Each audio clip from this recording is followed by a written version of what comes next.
मोक्षमार्गस्य नेतारं वेत्तारं कर्मभोवृतां ज्ञातारं विश्वतत्त्वानां वन्दे तद्गुणलब्धये। श्री तत्वार्थ सूत्र ग्रंथ जी में आचार्य श्री उमा स्वामी जी महाराज 6वें अध्याय में अब आश्रव तत्व का कथन कर रहे हैं। अभी तक हमने जीव तत्व और अजीव तत्व के बारे में 5 अध्याय तक समझ लिया है। 6वें अध्याय में आश्रव तत्व का कथन प्रारंभ करते हैं।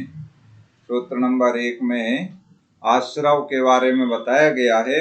आश्रव कैसे होता है उसके पहले सबसे पहले योग बताए जा रहे हैं। योगों के माध्यम से आश्रव होता है। सूत्र नंबर 1 दोहराएंगे। काय वांग मनः कर्म योग। काय वांग मनः कर्म योग अर्थात काय योग, वचन योग और मन योग, ये 3 योग हैं। कर्म योग है, कर्म का मतलब क्रिया, अर्थात काय की क्रिया, काय माने शरीर की क्रिया को काय योग कहते हैं। वचन की क्रिया को वचन योग कहते हैं और मन की क्रिया को मन योग कहते हैं। वास्तव में आत्मा के प्रदेशों में जो हलन चलन होता है उसका नाम योग है। वह योग या तो शरीर के निमित्त से होता है, या वचन के निमित्त से होता है, या मन के निमित्त से होता है। इसलिए निमित्त के भेद से योग के 3 भेद हो जाते हैं। ऐसे काय योग, वचन योग और मनोयोग। और हर योग के होने में 2 कारण होते हैं, एक अंतरंग कारण और दूसरा बहिरंग कारण। अल्प ज्ञानियों में अंतरंग कारण कर्मों का क्षयोपशम होता है, और केवल ज्ञानियों में, देखो केवल ज्ञानी में भी योग रहते हैं, मन योग, वचन योग, काय योग। केवल ज्ञानी अरहंत भगवान, तीर्थंकर भगवान, केवली भगवान जिन्हें हम कहते हैं, उनमें भी योग रहते हैं। तो उनमें क्या कारण रहता है? जैसे अल्प ज्ञानियों में, हम लोगों में अंतरंग कारण कर्मों का क्षयोपशम होता है, और केवल ज्ञानियों में अंतरंग कारण कर्मों का क्षय होता है।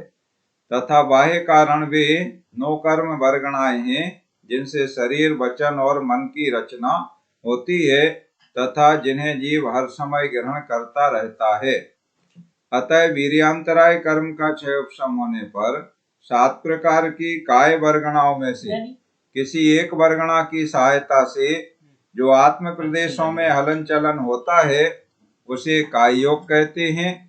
वीर्यांतराय और मति ज्ञानावरण आदि कर्मों का क्षयोपशम होने से जब जीव में वचन लब्धि प्रकट होती है और वह बोलने के लिए तत्पर होता है, तब वचन वर्गणा के निमित्त से जो आत्म प्रदेशों में हलन चलन होता है उसे वचन योग कहते हैं। और वीर्यांतराय और 9 इंद्रियावरण कर्म के क्षयोपशम रूप मनोलब्धि के होने पर तथा मनोवर्गणा का आलंबन पाकर चिंतन के लिए तत्पर हुए आत्मा के प्रदेशों में जो हलन चलन होता है उसे मनोयोग कहते हैं। और उक्त कर्मों का क्षय होने पर तीनों वर्गणाओं की अपेक्षा से संयोग केवली के आत्म प्रदेशों में जो हलन चलन होता है वह कर्म क्षय निमित्तक योग है। इस तरह योग 13वें गुणस्थान तक ही रहता है। जो तीर्थंकर भगवान समोशरण में विराजमान होते हैं वह भी 13वें गुणस्थान में होते हैं। सामान्य केवली अरहंत भगवान जो होते हैं वे भी 13वें गुणस्थान में होते हैं, तो वहां तक योग रहता है। और 14वां गुणस्थान अयोग केवली का होता है, वहां पर योग नहीं रहता है। इस तरह से क्योंकि अयोग केवली के तीनों प्रकार की वर्गणाओं का आना रुक जाता है, मन वर्गणा, वचन वर्गणा और काय संबंधी वर्गणाएं। इस प्रकार ये 3 प्रकार के योग हैं। और अब सूत्र नंबर 2 में बता रहे हैं कि यह योग ही आश्रव है। सूत्र दोहराएंगे। सा आश्रव है, सा आश्रव अर्थात ये जो योग हैं, मन योग, वचन योग, काय योग, यही आश्रव हैं। आश्रव का मतलब कर्मों का आना, जैसे सरोवर में, कोई सरोवर है, तालाब है, तो उसमें पानी आता है कहीं से, नाली वगैरह ऐसी मोरी रहती है, तो जिस द्वार से पानी आता है वह द्वार पानी के आने में कारण होने से आश्रव कहा जाता है। वैसे ही योग के निमित्त से आत्मा में कर्मों का आगमन होता है, इसलिए योग ही आश्रव है। आश्रव का मतलब है आना। किसका आना? कर्मों का आना। तो जिस मार्ग से कर्म आते हैं तो वह मार्ग आश्रव कहलाता है।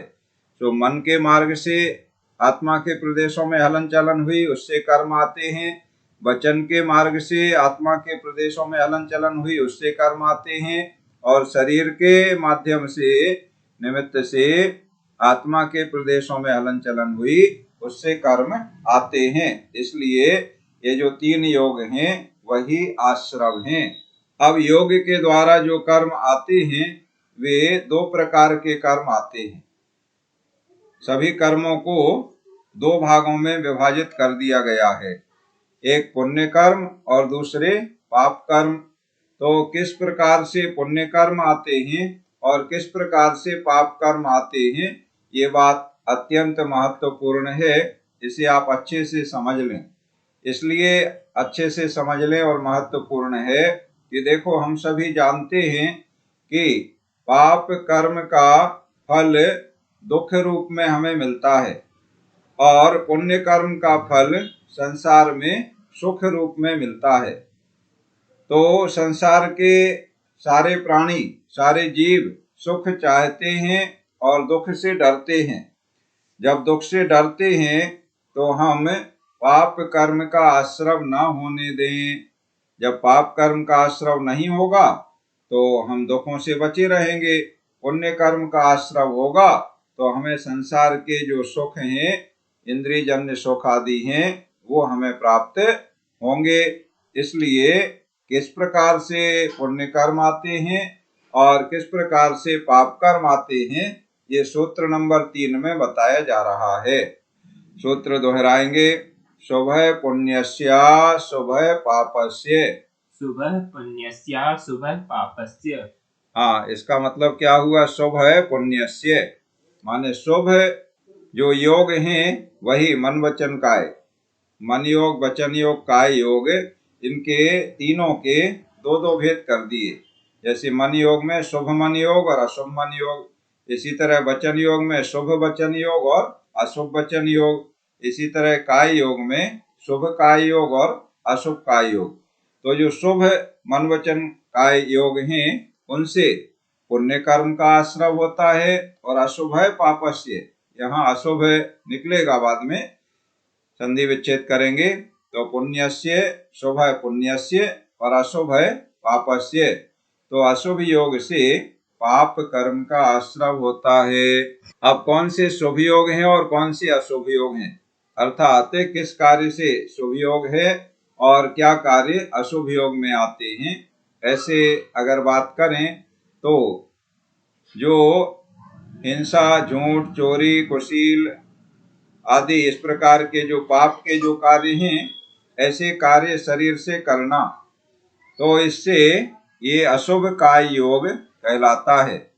जो भी हम कार्य करते हैं उसमें जिनको पाप के कार्य जिन्हें माना गया है, जैसे किसी को मारना, घात करना, चोरी करना, मैथुन सेवन आदि करना, ये अशुभ काय योग हैं। और वचन योग की बात करें तो वचन योग में अशुभ क्या है?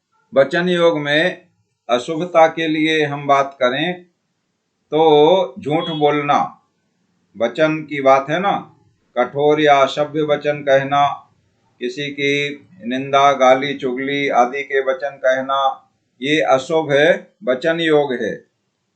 और मन योग की बात करें तो अशुभ मन योग क्या है?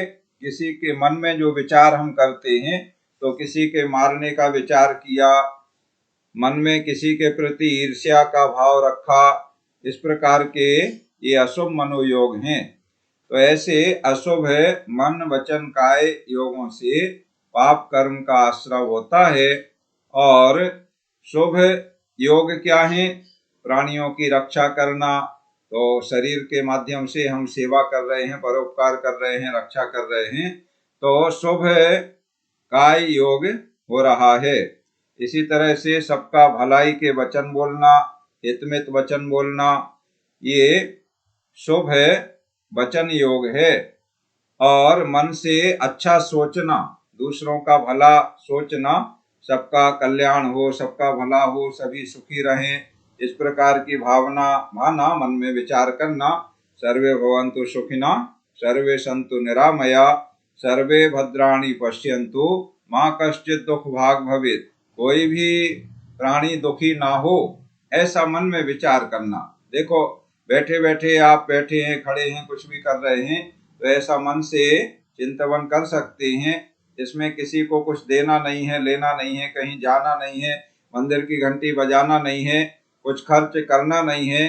बिना कुछ किए केवल ऐसा चिंतन करने से, मन में विचार करने से शुभ मन योग होता है और उससे पुण्य कर्म का आश्रव होता है। अब योग शुभ और अशुभ कैसे होते हैं, इस पर हम विचार करें तो ये बात तो स्पष्ट हो गई है कि शुभ परिणाम होने से जो योग हैं वो शुभ होते हैं और अशुभ परिणाम होने से जो योग होते हैं वो अशुभ योग होते हैं। जो शुभ कर्मों का कारण है वह शुभ योग है और जो पाप कर्मों के आगमन में कारण है वह अशुभ योग है। ऐसा अगर कहा जाए तो क्या होगा? तो ऐसा नहीं कह सकते हैं, क्योंकि अगर ऐसा कहेंगे तो शुभ योग का अभाव हो जाएगा। क्योंकि हमारे जैन शास्त्रों में, आगम में ऐसा वर्णन है कि जीव की आयु कर्म के सिवा शेष 7 कर्मों का आश्रव हमेशा होता है। एक भी समय आश्रव से रहित कोई जीव नहीं होता है। अतः शुभ योग से भी ज्ञानावरण आदि पाप कर्मों का बंध होता है। इसलिए ऊपर का लक्षण जो ऊपर बताया गया है वह ठीक है। इस तरह से पुण्य योग, शुभ योग और अशुभ योग पुण्य और पाप के कारण हैं, ये बात यहाँ पर बताई गई। अभी आगे आश्रव का स्वामी की अपेक्षा से कथन चलेगा और फिर सांप्रदायिक आश्रव, इरियापथ आश्रव, इनके भेद करते हुए सभी जो द्रव्य कर्म हैं 8 ज्ञानावरण आदि, उनके आश्रव कैसे होते हैं ये बात विस्तार से बताई जाएगी। तो आगे की क्लास में उसे लेंगे। अभी समय हो रहा है, इसलिए आज की क्लास यहीं पर पूर्ण करते हैं और अब आपके जो प्रश्न जिज्ञासा आदि हैं उनका समाधान करने